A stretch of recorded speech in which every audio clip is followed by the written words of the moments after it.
স্বপ্ন ছিল দেশের জার্সি গায়ে মাঠ কাঁপানোর, ব্যাট হাতে নিজের প্রতিভা দেখিয়ে একদিন বড় মঞ্চে জায়গা করে নেওয়ার। কিন্তু সেই স্বপ্নই যেন হয়ে উঠল তার জীবনের সবচেয়ে বড় বোঝা। দলে সুযোগ না পাওয়ার হতাশা সহ্য করতে না পেরে ঝরে গেল মাত্র ১৯ বছরের এক তরুণী ক্রিকেটারের জীবন। ভারতের পদুচেরিতে ঘটে যাওয়া এই মর্মান্তিক ঘটনায় প্রাণ হারিয়েছেন নারী ক্রিকেটার অ্যাঞ্জেল গ্যাংওয়ানি। পদুচেরি নারী টি-20 দলের ট্রায়ালে অংশ নিয়েছিলেন তিনি। গত ২ বছর ধরে নিয়মিত অনুশীলন করে নিজেকে গড়ে তুলেছিলেন একজন প্রতিশ্রুতিশীল ক্রিকেটার হিসেবে। পরিবার ও পুলিশ সূত্রে জানা যায়, সম্প্রতি থুতিপেটে অনুষ্ঠিত হওয়া দল নির্বাচনের বাছাই পর্বে অংশ নেন অ্যাঞ্জেল। কিন্তু বুধবার প্রকাশিত চূড়ান্ত দলে নিজের নাম না থাকায় মানসিকভাবে ভেঙে পড়েন তিনি। দীর্ঘদিনের পরিশ্রম, আশা আর প্রত্যাশা এক মুহূর্তেই যেন ধূলিসাৎ হয়ে যায়। ঘটনার দিন রাতে অনুশীলন শেষে বাড়ি ফিরে নিজের কক্ষে চলে যান অ্যাঞ্জেল।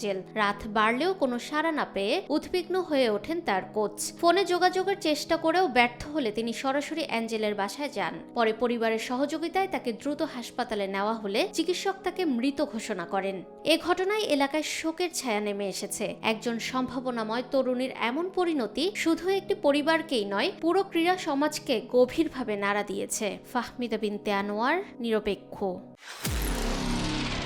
নিরপেক্ষ, সত্য প্রকাশে আপোষহীন।